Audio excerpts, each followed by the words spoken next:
Hello everyone, and welcome to another episode of What the Hell Am I Playing? This is your host, Larnon, and today we're going to be looking at an indie title called Greed Black Border. It's a hack and slash RPG, kinda. It's reminiscent of Diablo, kinda has that overhead view, which you'll see in a second here. It was developed by Head Up Games and Clockstone. Head Up is probably best known right now for Super Meat Boy. They've also done Post-Apocalyptic Mayhem and Trap Dead. The publishers Meridian 4, which are not entirely unknown. They're Still Life 1 and 2, Siberia 1 and 2, and they've also published Post-Apocalyptic Mayhem. Now, I've played a little bit of this, not a whole lot. I originally bought it to kind of play on co-op, so yeah, I'll get into that in a second here. We're just gonna... Right, so, it actually crashed. If you can believe that. Yeah, it kind of just crashed right as I hit start here. So, not exactly a great start, I have to say. The, multiplayer, just buying this off of Steam, I think it's like $4.99. The multiplayer won't work off of it. I had to use a program called Game Ranger to even actually get it to function whatsoever. But it's not a complete disaster. I've never actually had it crash just from the opening like that, so that was a random fluke, I think. Like I said, I played a little bit of this. It kind of worked on multiplayer, but that made me lock up at random points throughout it. Whenever I was trying to play it with a friend of mine, it just didn't work sometimes. So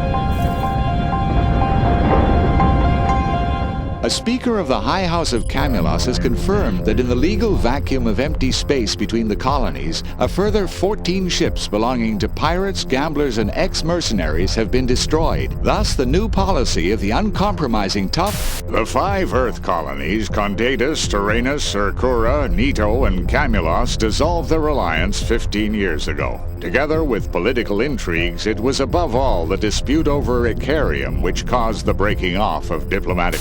Icarium enabled a quantum leap in space travel. The gold-colored hybrid metal used in drive systems has reached its highest price since its discovery 4 years ago. The few source locations are kept a strict secret by their rich owners. Whoever has enough can use their superiority over other colonies. Approach to damaged mining ship completed. Docking maneuver is being initiated. Distress signal analyzed and authenticated.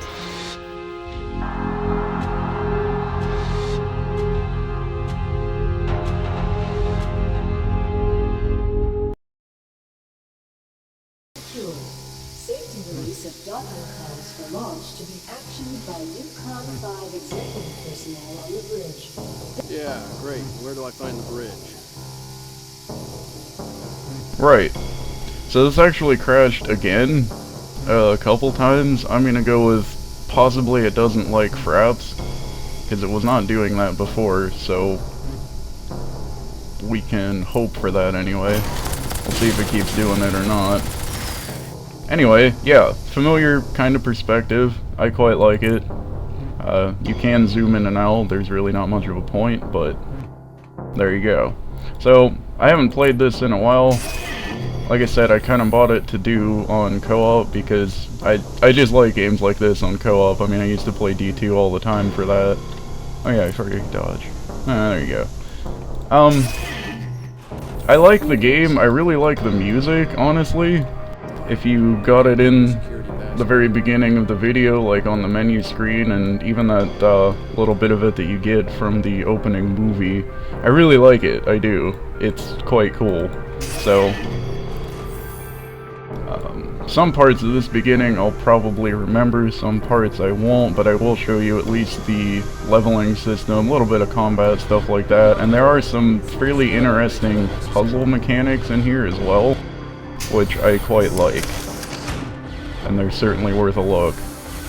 Like I said, this game's only $5, so it has its problems apparently. And obviously it really doesn't like fraps or something. I'm not sure what was going on there, but yeah, you hold down shift, shoot without walking. I don't even think you need to hold down shift if you're actually clicking on the thing. But yeah, it's fairly basic, it's fairly familiar, and I like it. And here's one of the little kind of puzzle mechanics here. You gotta shoot this thing to get rid of that field, and then shoot this wall to get back through it. Aha! Yeah. So, kinda neat. I'll try to go through this a little bit. Oh god, that's a lot of dudes, actually. Now, considering this was developed by the guys that made Super Meat Boy, they're certainly not afraid to make a game hard. You do get hurt pretty well. And yes, you actually hold Alt to see the stuff on the ground to click it. That's also pretty familiar to me, at least. If you haven't played D2, then you have no idea what I'm talking about, but if you haven't played D2, then you're doing it wrong. Obviously, right? That was a hell of a good game.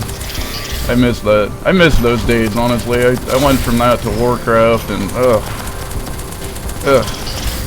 computer at the time that I actually first bought Warcraft was just like, derp, what are you trying to do to me? This ain't gonna happen, man. So, couldn't get into it at the time. I actually had quite a few problems running it right whenever I got to the town. I started as a druid, so the first town I got to was Thunderbluff, of course. Oh, I leveled. Right, how do we do this? First thing I got to was Thunderbluff, and it was okay running it at the time, right up until I got there. So that was awful. Alright. Actually little bits of the sky were falling down in front of me whenever I got there, and they literally blocked me from progressing into the town itself. That's how bad it was. I couldn't move. I literally couldn't move. I was being blocked by just giant polygonal pointy beams coming from the sky. So that was pretty awesome. So I couldn't really get into that until later, but yeah, playing a game like this kind of takes me back to D2 days. Maybe even a little bit of Baldur's Gate, kind of. Obviously they didn't really have like giant machine guns, but still. So that was the leveling system. I'll show a little bit more of just some of the stuff you can do. I like this because it's obviously very, very good. You can get some grenades, some kind of random field. Yeah, some of these are fairly interesting, to say the least. You can get a nuke. Oh yeah. And I guess a radioactive spike. So, a couple cool things here. Just depends on what you want to do. Hey, a cover system! No! No! Not doing that. And then some passive stuff here. I think you can only have one of these selected at a time, so probably pick something and go with it, honestly. More soldiers. See, that's more of the co-op aspect of it, if you want to get a skill like that. More people that you have running with you, which I think it can take 3. It might be able to take more than that. I genuinely don't know. I was playing it with one of my friends, so... And I actually didn't take that skill. I didn't really read it all that thoroughly. But yeah, some pretty cool stuff. You can definitely customize a little bit. Some of them are a little bit more obvious than other ones. I'm shooting a door that does not actually open it. Right. Some of them are a little more obvious, like, hey, do more damage with your gun. Yeah. Well, these guys take quite a bit of damage, actually. I'm a little concerned. Ugh! They're getting closer. Zombies. Yeah, you have a shield system here, which you can see. Well, now it's recharging. There we go. There we go. Okay. And it also uses some energy for whatever big attack you have. And this is your jumping power, so that's how you dodge. See, it'll refill fairly quickly, so you can do quite a bit of that. I know there's ways to improve it as well. So this is another one of the little kind of puzzly aspects of it. Like I said, it's unique, it's different. There we go. Took a little bit of shield damage, not too bad, right? Now there's a crazy dude with like a chainsaw. And I'll tell you from experience, he hurts like crazy. So I'm trying not to get hit by him. This game will kill you if you are dumb, I will tell you that much. You kind of have to pay a good amount of attention, so I like that though, I do. I like having to actually pay some amount of attention here. And yeah, there's kind of an item system, sort of. I don't remember how to actually, there we go, character, okay. So, yeah, a little bit, I think this is an upgrade. No, not an upgrade. This would be. So you can actually put this into items with a socket in them, like so.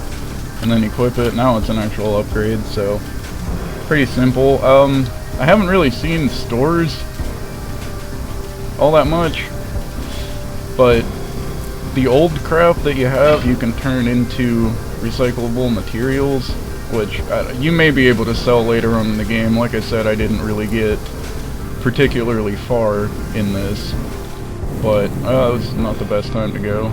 No! Okay. Just a bit of fire, not a big deal. And onward we go. Into a room full of crap. Happens quite a bit, actually.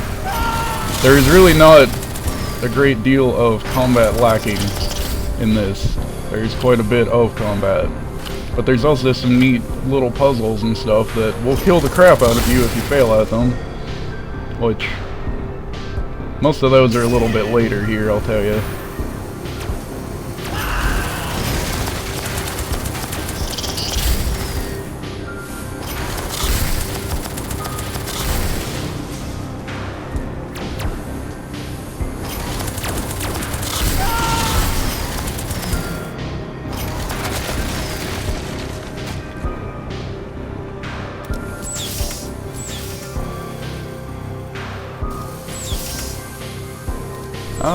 I actually think this room is a waste of time, other than it really tries to kill you.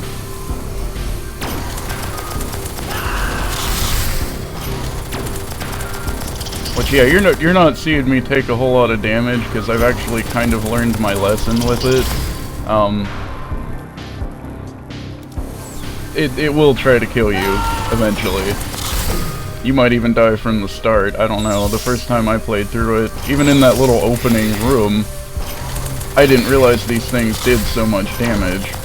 These little saw things, they will rip you apart.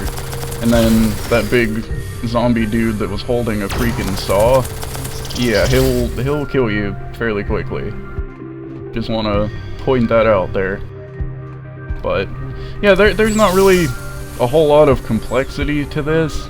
Like I said, there's some good puzzles and little things like that here and there, but it's not that difficult or complicated of a game. Oh, I totally forgot about this. Yeah. So, you can do a little bit of bullet dodging if you want. It really just depends how much damage you're taking. They've taken a little bit of actual health damage now. That shield doesn't recharge all that quickly in combat, so once it's gone, then you actually start to take some damage, and it'll add up. Or it'll just kill you, I don't know.